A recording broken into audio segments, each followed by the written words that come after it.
இது வரைக்கும் நம்ம ஸ்மார்ட் ஃபோன்ஸில் பார்த்ததுலேயே ரொம்ப பெரிய. ஆனால் இங்கே மேஜர் கேள்வி என்னென்னா, ஷாமி பிராண்டுக்கு மக்கள் செலவழிக்க ரெடியா? இதனால சில பேருக்கு இந்த ஃபோன் பிடிக்காமல் போக சான்சஸ் இருக்குது. தாறு மாறு சூப்பரான எங்கேயுமே பார்க்காத ஷாமியை பொறுத்த வரைக்கும் இதுதான் அல்டிமேட் ஆண்ட்ராய்ட் ஃபோன். அந்த டேக்லைன் யூஸ் பண்ணி தான் இந்த ஃபோனை லான்ச் பண்ணியிருக்காங்க. ஸோ அப்படி என்ன அல்டிமேட்டாக இருக்குது? Mi 11 அல்ட்ரா அந்த இன்னொரு அல்ட்ரா ஃபோனோட ரொம்ப அல்ட்ராவாக இருக்கா? இந்த வீடியோவில் இது எல்லாத்தையுமே கொஞ்சம் டீட்டெயில்டாக பார்ப்போம். என் பேர் ஆஷ், நீங்கள் பார்த்துட்டு இருக்கிறது C4E Tech தமிழ். வீடியோ பிடிச்சிருந்துச்சுன்னா மறக்காமல் கீழே இருக்க தம்ஸ் அப் பட்டன், சப்ஸ்கிரைப், பெல் ஐக்கான்ஸ் இதெல்லாம் ப்ரெஸ் பண்ணுங்கள். இப்போ நம்ம வீடியோவுக்கு போவோம். கைஸ், ஜென்ரலாக அன்பாக்சிங்லேருந்து ஆரம்பிப்போம். பட் இன்றைக்கி நான் அதை பண்ண போகிறதில்ல. ஏன்னா அன்பாக்சிங்க்கு வருவோம். அதுக்கு முன்னாடி இந்த ஃபோனில் என்ன ஹைலைட், எது இருக்கிறதுலையே மெயின் செல்லிங் பாயிண்ட், எதை இங்கே ரொம்ப மார்க்கெட் பண்ணியிருக்காங்க, எது பெஸ்ட்டாக இருக்குதுன்னு நான் நினைக்கிறேன் அப்படிங்கிறதுலேருந்து ஆரம்பிப்போம். பின்னாடி உள்ள இந்த கேமராஸ், இங்கே 3 கேமரா கொடுத்துருக்காங்க. 3மே கொஞ்சம் வித்தியாசமான சென்சர்ஸ். இப்போது முதல் primary camera 50 mega pixel sensor. இது வரைக்கும் நம்ம ஸ்மார்ட் ஃபோன்ஸில் பார்த்ததுலேயே ரொம்ப பெரிய சென்சர் இது தான். 1/1.12 inches. ஸோ இப்போது பாயிண்ட் அண்ட் ஷூட் கேமராஸில் 1 inch சென்சர் இருக்கும். கிட்டத்தட்ட நம்ம அந்த பாயிண்ட்டுக்கு வந்துட்டு இருக்கோம். பெர்ஃபார்மன்ஸ் ரொம்பவே நல்லா இருந்துச்சு. f1.95 லென்ஸோட பேர் பண்ணியிருக்காங்க. இமேஜஸில் நிறைய டீட்டெயில் இருக்குது, நல்லா கிறிஸ்பாக இருந்துச்சு. டைனாமிக் ரேஞ்ச் கூட. ஸோ இங்கே இந்த ஷாட்டில் அந்த வானத்தை பாருங்கள், ஷேடோவில் உள்ள டீட்டெயில்ஸை பாருங்கள், உங்களுக்கு அந்த டைனாமிக் ரேஞ்ச் தெரியும். நல்லா இம்ப்ரெசிவ்னு சொல்லலாம். இப்போ சென்சர் பெருசாக அந்த பேக்ரவுண்ட் பிளரிங் போக்கா அதுவும் பெட்டராக இருக்கும். ஸோ இங்கே அந்த பேக்ரவுண்ட் பிளர் நல்லா இருக்கிறதுனால அந்த கொஞ்சம் சப்ஜெக்ட் செப்பரேஷன்னு சொல்லுவாங்க, பேக்ரவுண்டுக்கும் சப்ஜெக்ட்டுக்கும் அந்த வித்தியாசம் ரொம்ப நல்லா தெரியுது. இப்போ சென்சர் பெருசாகையில் போக்கா மட்டும் இல்லாமல் இன்னொரு அட்வான்டேஜும் இருக்குது. என்னென்னு பார்த்தீங்கன்னா, பெரிய சென்சரில் லைட் அதிகமாக உள்ளே வரும். ஸோ அப்போ லோ லைட் பர்ஃபார்மன்ஸ் இன்னும் பெட்டராக இருக்கணும். இங்கே நான் பார்த்த வரைக்கும் லோ லைட் பர்ஃபார்மன்ஸும் ரொம்ப இம்ப்ரெசிவாக இருந்துச்சு. இங்கே இந்த ஷாட்டில் பார்த்தீங்கன்னா லைட்ஸ் ப்ளோ அவுட்டால், அதே சமயத்தில் டார்க்கர் ஏரியாஸ்லையும் ஓரளவுக்கு நல்ல டீட்டெயில் இருக்குது. நாய்ஸ் லெவல்ஸ் கம்மியாக இருக்குது. ஸோ ப்ரைமரி ரொம்பவே நல்லா இருக்குது. பட் ஃப்ளாக்ஷிப் ஃபோன் வரையில், எஸ்பெஷலி அல்ட்ராங்கிற பேரோட வர ஒரு ஃபோனில் ப்ரைமரி கேமரா நல்லா தான் இருக்கும், தாறுமாறாக தான் இருக்கும். அது நம்ம எல்லா பிராண்ட்ஸ் கிட்ட தான் எதிர்பார்க்குறது. பட் சில நேரம் அந்த செகண்டரி சென்சர்ஸ்லாம் ஏதாவது சொதப்புவாங்க. பட் இங்கே ஷாமி அந்த மாதிரி எதுவும் பண்ணல. செகண்டரி கேமராஸ்க்கு IMX586 சென்சர் யூஸ் பண்ணியிருக்காங்க. இப்போ ஒரு சில வருஷம் முன்னாடி, இன்ஃபேக்ட் போன வருஷம் கூட சில ஃப்ளாக்ஷிப் ஃபோன்ஸில் இந்த IMX586 சென்சரை ப்ரைமரி கேமராவில் நம்ம பார்த்துருக்கோம். இங்கே அல்ட்ரா வைடுக்கும் டெலஃபோட்டோக்கும் இந்த IMX586 48 mega pixel Sony flagship sensor தான் யூஸ் பண்ணியிருக்காங்க. ஸோ பர்ஃபார்மன்ஸ் ரொம்பவே நல்லா இருக்குது. அந்த டெலஃபோட்டோ சொன்னால அதை பற்றி இப்போ பார்ப்போம். இங்கே ஒரு பெரிஸ்கோப் ஜூம் செட்டப் கொடுத்துருக்காங்க. ஸோ 120x ஜூம் இருக்குது அப்படின்னு எல்லா பிராண்ட்ஸ் மாதிரி இவங்களும் அதில் தான் வர சொல்கிறாங்க. ஏன்னா 120xங்கிறது மார்க்கெட்டிங் மட்டும்தான். பட் ஆக்சுவலாக இப்போ 50xல் பார்த்தீங்கன்னா இந்த மாதிரி ஷாட்ஸ் இருக்குது. இது 10x, 5x, 2x, ரெகுலர், அப்புறம் அல்ட்ரா வைட். ஸோ இந்த அளவு நம்மளுக்கு ரேஞ்ச் கிடைக்குது. இந்த பாயிண்ட்லேருந்து இந்த பாயிண்ட் வரைக்கும் போக முடியுது. எஸ், 120xல் ரொம்ப யூஸபுளாக இல்லை, பட் ஸ்டில் உங்களுக்கு க்ரியேட்டிவாக யூஸ் பண்ணுறதுக்கு ஒரு ஹியூஜ் ரேஞ்ச் கொடுத்துருக்காங்க. திருப்பியும் இன்னொரு தடவை இதை உங்களுக்கு பெட்டராக காமிக்கிறதுக்கு இந்த ஸ்க்ரீன் ரெக்கார்டிங் இந்த பாயிண்ட்லேருந்து இந்த பாயிண்ட் வரைக்கும் போக முடியும். ஸோ ரொம்ப இம்ப்ரெசிவாக பண்ணியிருக்காங்கன்னு சொல்லலாம். வேறு என்ன நல்லா பண்ணியிருக்காங்கன்னு பார்த்தீங்கன்னா, இங்கே இருக்கிற 3 சென்சரை யூஸ் பண்ணியும் 8K வீடியோ ஷூட் பண்ணுறதுக்கு ஆப்ஷன் கொடுத்துருக்காங்க. இது நம்ம இது வரைக்கும் எந்த ஃபோன்லேயும் பார்த்ததில்லை. ஸோ வீடியோன்னு வரையில் அது மட்டும் இல்லாமல் சூப்பர் ஸ்லோ மோஷன் 1080pயில் ஷூட் பண்ணுறதுக்கு இங்கே ஆப்ஷன் இருக்குது. சூப்பர் ஸ்லோ மோஷன்களை ஜென்ரலாக 480 FPS இல்லை 960 FPS தான் பார்ப்போம். பட் அதோட டபுள் 1920 FPS சப்போர்ட் இங்கே எடுத்துகிட்டு வந்திருக்காங்க. ஸோ சூப்பர் ஸ்லோ மோஷனும் ரொம்ப இன்ட்ரெஸ்டிங்காக இருக்குது. அட் இதெல்லாம் ஆன் பேப்பர் தான், டெஸ்ட் பண்ணி பார்த்துட்டு ஃபுல் ரிவ்யூவில் இதை பற்றி டீட்டெயில்டாக பேசுகிறேன்.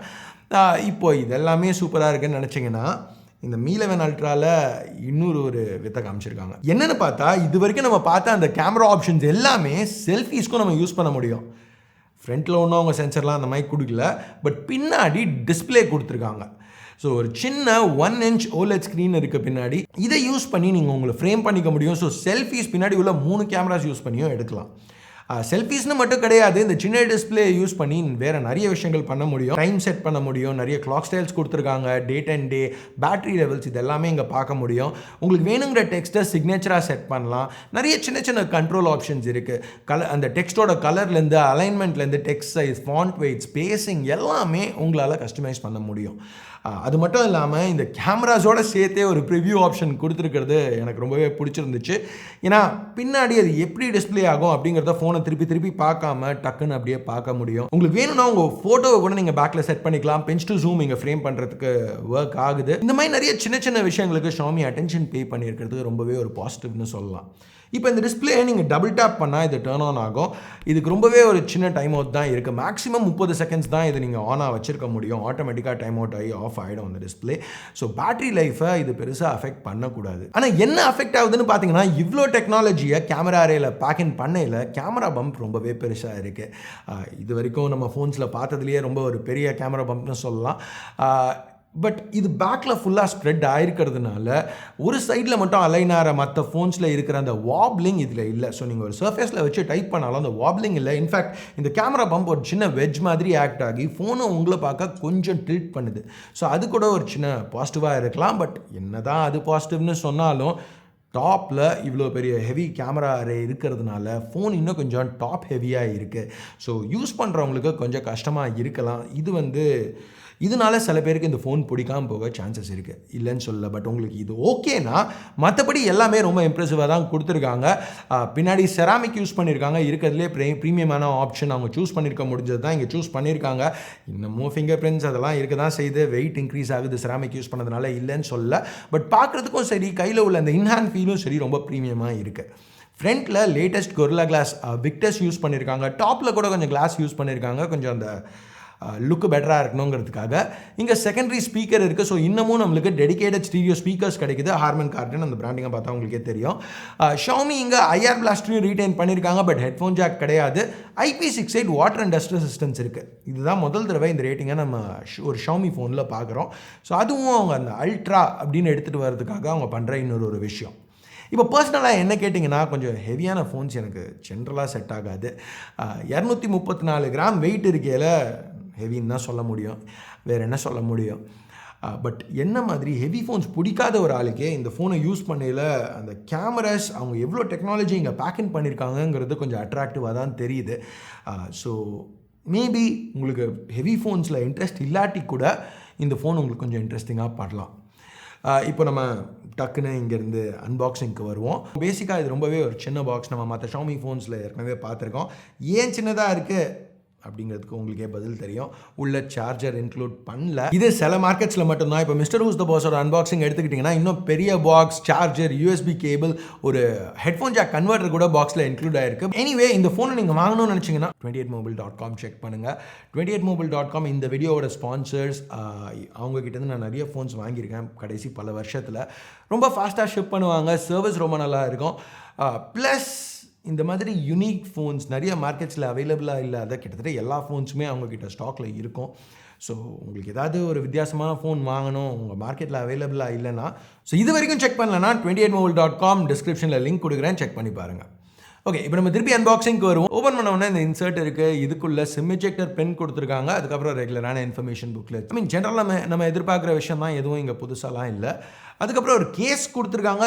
தாறு மாறு சூப்பரான, எங்கேயுமே பார்க்காத தரமான கேஸ்ன்னு சொல்லி திருப்பியும் கலாய்க்கலாம். பட் ஸ்டில் ரெகுலரான TPU கேஸ் தான், பெருசாலாம் எதுவும் இல்லை. அடுத்து Mi 11 Ultra இருக்குது. வேறு எதுவுமே பாக்ஸில் கிடையாது. ஒரு கேபிள் கூட கிடையாது. ஆப்பிள் கூட ஒரு கேபிள் இன்க்ளூட் பண்ணுறாங்க. ஷாமி அதையும் பண்ணுறதில்ல. எனிவே இதை அந்த ப்ரொடக்டிவ் பிளாஸ்டிக்லேருந்து ரிமூவ் பண்ணலாம். இதுதான் Mi 11 Ultra. இதுதான் அன்பாக்சிங் எக்ஸ்பீரியன்ஸ். ஸோ இது வரைக்கும் நம்ம கேமரா பர்ஃபார்மன்ஸ் பார்த்துட்டோம், பெல்ட் டிசைன் இதெல்லாம் பார்த்துருக்கோம், சார்ஜர் பாக்ஸில் இல்லைங்கிறதையும் பார்த்துருக்கோம். சார்ஜிங் பற்றி பேசையில் 67 what wired and wireless charging support இருக்குது. வயர்டாக சார்ஜ் பண்ணையில் 0 to 100 35 நிமிஷத்துலையும், வயர்லெஸ்ஸாக சார்ஜ் பண்ணையில் 45 நிமிஷத்துலையும் சார்ஜ் ஆகும்னு ஷாமி சொல்கிறாங்க. இங்கே 5,000 mAh பேட்டரி இருக்கிறதுனால இது ரொம்பவே ஒரு பாசிட்டிவ் தான். இப்போ உங்களுக்கு அந்த 67 வாட் சார்ஜிங் வேணும்னா ஷாமியோட ப்ரொப்ரைட்டரி சார்ஜர்ஸ் யூஸ் பண்ணி ஆகணும். ஒரு 80 வாட் வயர்லெஸ் சார்ஜர் இப்போ ஷாமி லான்ச் பண்ணியிருக்காங்க. ஸோ அது கண்டிப்பாக இந்த ஃபோனை சப்போர்ட் பண்ணும். இப்போது இந்த பேட்டரி பெர்ஃபார்மன்ஸ் இருக்கிறதுலே பெஸ்ட்டாக இருக்கணுங்கிறதுக்காக டிஸ்பிளேயும் ஆப்டிமைஸ் பண்ணியிருக்காங்க. இது ஒரு வேரியபிள் ரிஃப்ரெஷ் பேனல், எல்லாத்தையுமே மேக்ஸ் அவுட் பண்ணியிருக்காங்க. மேக்ஸிமம் ரிஃப்ரெஷ் ரேட் 120 ஹெர்ட்ஸ் வரைக்கும் போகும். இங்கே வேரியபிள் ரிஃப்ரெஷ்ங்கிறதுனால உங்கள் யூசேஜ்க்கு ஏற்ற மாதிரி நீங்கள் என்ன பண்ணுறீங்கிறதுக்கு பேஸ் பண்ணி அந்த ரிஃப்ரெஷ் ரேட் மாறிக்கும். ஸோ உங்களுக்கு அந்த அளவுக்கு பேட்டரி ட்ரெயின் இருக்காது. Plus resolution Quad HD+, so திருப்பியும் highest resolution.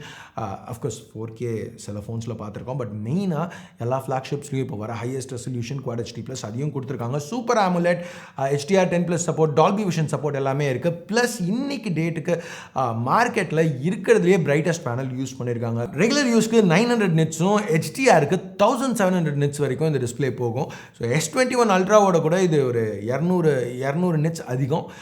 சாம்சங்கோட S series displays தான் ஜென்ரலாக ஃபோன் ஸ்க்ரீன்ஸ்க்கு பெஞ்ச் மார்க்காக இருக்கும் அந்த வருஷத்துக்கு. பட் Xiaomi சில ஸ்பெக்ஸில் அதோட கூட பெட்டராக பண்ணியிருக்கிறது ஒரு பாசிட்டிவ்னு சொல்லலாம். இப்போ டாப்பில் ஒரு சின்ன பஞ்ச் ஹோல் கொடுத்துருக்காங்க. இது ஒரு 20 மெகா பிக்சல் f2.2. நம்ம Mi 11ல் பார்த்தா அதே செட்டப். AMOLEDங்கிறதுனால ஃபிங்கர் பிரிண்ட் ஸ்கேனர் டிஸ்பிளே கடியில் இருக்குது. ஃபேஸ் அன்லாக்கும் கொடுத்துருக்காங்க. ரெண்டுமே நல்லா ஃபாஸ்ட்டாக தான் இருந்துச்சு. இப்போ உள்ள சிப் ஃப்ளாக்ஷிப் Snapdragon 888, அஃப்கோர்ஸ் வேறு என்ன யூஸ் பண்ணியிருக்க முடியும். 8, 12 இல்லை 16 GB ரேமோட, அதாவது LPDDR5 ரேமோட பேர் பண்ணியிருக்காங்க. 256 இல்லை 512 GB UFS 3.1 ஸ்டோரேஜ். ஸோ எல்லாமே top of the line specs தான். பெர்ஃபார்மன்ஸில் எந்த பிரச்சனையும் இருக்கக்கூடாது. சாஃப்ட்வேர்னு வரையில் MIUI 12 Android 11 மேலே பில்ட் பண்ணது. MIUI பற்றி புதுசாக சொல்கிறதுக்கு பெருசாக ஆக்சுவலாக இருக்குது. இப்போது நான் K40 ப்ரோவை டெஸ்ட் பண்ணையில் இதை நோட்டீஸ் பண்ணேன். MIUI 12.5ல் நேவிகேஷன் ஜெஸ்டர்ஸ் மற்ற லான்ச்சர்ஸ்க்கு கட் பண்ணிட்டாங்க. ஸோ இப்போ உங்களுக்கு ஒரு லான்ச்சரோ இல்லை ஒரு நோவா லான்ச்சரோ யூஸ் பண்ணணுன்னா நீங்கள் நேவிகேஷன் பார் தான் யூஸ் பண்ணி ஆகணும். ஸோ அது ஒரு மேஜர் லிமிட்டேஷன்னு சொல்லலாம். நேவிகேஷன் ஜெஸ்டர்ஸ் யூஸ் பண்ணணுன்னா ஸ்டாண்டர்ட் லான்ச்சர் மட்டும்தான் யூஸ் பண்ண முடியும். ஸோ Xiaomi இந்த மாதிரி ரெஸ்ட்ரிக்ஷன்ஸ் கொடுக்குறது ரொம்பவே ஒரு நெகட்டிவ்னு சொல்லலாம். இந்த பாயிண்டில் இது சைனீஸ் ராம்க்கு மட்டும்தானா இல்லை குளோபல் ராம் இந்தியன் ராம்க்கும் இது அப்ளை ஆகுமா அப்படிங்கிறது எனக்கு தெரில. உங்ககிட்ட உங்கள் ஃபோனில் MIUI 12 இருந்துச்சுன்னா ஒரு தேர்ட் பார்ட்டி லான்ச்சர் யூஸ் பண்ணி பாருங்கள். அங்கே ஜெஸ்டர்ஸ் ஒர்க் ஆகுதா இல்லையா அப்படின்னு சொல்லி கமெண்ட்ஸில் சொல்லுங்கள். ஸோ அவ்வளோதான், பேசிக்காக இதுதான் Mi 11 அல்ட்ரா. Xiaomi இந்தியாவில் இது கொஞ்சம் அதிகமான ரேட்டுக்கு தான் எடுத்துகிட்டு வர போகிறாங்க. இப்போ எக்ஸ்பெக்டேஷன் செட் பண்ணிட்டு இருக்காங்க. மனுகுமார் ஜெயின் ட்விட்டரில் கமிட் பண்ணியிருக்கிறது 1 லட்சத்துக்கு கம்மியாக எடுத்துகிட்டு வந்துடுவோம். ஆனால் அந்த மாதிரி 95,000 ரூபாய்க்குலாம் இந்த ஃபோன் வராது. என்ன கேட்டிங்கன்னா இது ஒரு 80,000 ரூபா செக்மெண்ட்டில் தான் எடுத்துகிட்டு வருவாங்கன்னு எதிர்பார்க்குறேன். எஸ், இப்போ யூரோப் ப்ரைஸ் 1300 யூரோ. ஸோ 1 லட்சம் போயிடுது. இன்ஃபேக்ட் அது பேர் என்ன, S21 அல்ட்ராவோட கூட யூரோப்பில் இது அதிகமான ப்ரைஸ்க்கு தான் லான்ச் பண்ணியிருக்காங்க. இந்தியாவில் S21 அல்ட்ராவே 1,05,000 6,000க்கோ வித்துட்டுருக்கு. ஸோ ஒரு 98,000 99,990க்கு லான்ச் பண்ணாங்கன்னா கூட 1 லட்சத்துக்கு கம்மின்னு சொல்லிக்கலாம். பட் என்ன கேட்டிங்கன்னா Xiaomi ஜென்ரலாக ஒரு 80,000 ரூபாய்க்கு கூட அவங்க ஃபோன்ஸை ப்ரைஸ் பண்ணதில்லை. ஸோ இப்போது 1 லட்சத்துக்கு கிட்டத்தட்ட எடுத்துகிட்டு வர போகிறோம் அப்படின்னு எக்ஸ்பெக்டேஷன் செட் பண்ணால் தான் இதோட ஃபைனல் ப்ரைஸ் ஒரு 78,000 80,000 சொன்னால் அப்போவும் நல்ல வேல்யூ அப்படின்னு மக்கள் நினைப்பாங்கன்னு எதிர்பார்க்குறாங்க. ஸோ அதை தான் அந்த எக்ஸ்பெக்டேஷன் தான் இங்கே செட் பண்ண ட்ரை பண்ணியிருக்காங்கன்னு நினைக்கிறேன். ப்ரைஸிங் அந்த 80,000 ரவுண்டாக வரும்னு நான் சொல்கிறதுக்கு இன்னொரு காரணம், மலேசியாவில் கன்வெர்ட் பண்ணி பார்க்கல கிட்டத்தட்ட 78,000 ரூபாய்க்கு தான் லான்ச் பண்ணியிருக்காங்க இந்த ஃபோனை. ஸோ இந்தியாலையும் அந்த ப்ரைஸ்க்கு இதை எடுத்துகிட்டு வர சான்சஸ் அதிகம். ஆனால் இங்கே மேஜர் கேள்வி என்னென்னா, Xiaomi பிராண்டுக்கு 80,000 ரூபா மக்கள் செலவழிக்க ரெடியா? இப்போ இந்தியாவில் எல்லாருக்குமே கொஞ்சம் அந்த பிராண்ட் வேல்யூங்கிறது பார்க்க தான் செய்வோம். ஸோ Xiaomi பிராண்டுக்கு ஜென்ரலாக ஒரு 40,000 50,000னாலே Xiaomiக்கு போய் அவ்வளோ பே பண்ணுமா அப்படின்னு நிறைய பேர் கமெண்ட்ஸில் சொல்லியிருக்கீங்க. 80,000 ரூபா ப்ரைஸ்க்கு என்ன தான் இவ்வளோ ஃபீச்சர்ஸ் கொடுத்தாலும் ஒரு Xiaomi ஃபோன் வாங்குவீங்களா? உங்கள் கருத்தை கீழே உள்ள கமெண்ட் செக்ஷனில் சொல்லுங்கள். ஸோ எனிவே அவ்வளோதான். இந்த வீடியோக்கு பிடிச்சிருக்கு பிடிக்கல என்ன நினைக்கிறீங்களோ அதை பேஸ் பண்ணி தம்ஸ் அப் இல்லை தம்ஸ் டவுன் ப்ரெஸ் பண்ணுங்கள். சப்ஸ்கிரைப் பண்ணலன்னா சப்ஸ்கிரைப் பட்டன் ஏற்கனவே சப்ஸ்கிரைப் பண்ணியிருந்தீங்கன்னா பக்கத்தில் உள்ள பெல் ஐக்கான் அதையும் ப்ரெஸ் பண்ணுங்கள். அப்போ தான் நான் போடுற வீடியோஸை நீங்கள் மிஸ் பண்ணாமல் பார்க்க முடியும். அடுத்த வீடியோவில் உங்களை திருப்பி சந்திக்கிற வரைக்கும் என் பேர் ஆஷ். நீங்கள் பார்த்துட்டு இருக்கிறது C4E Tech Tamil. Have a nice day. Bye.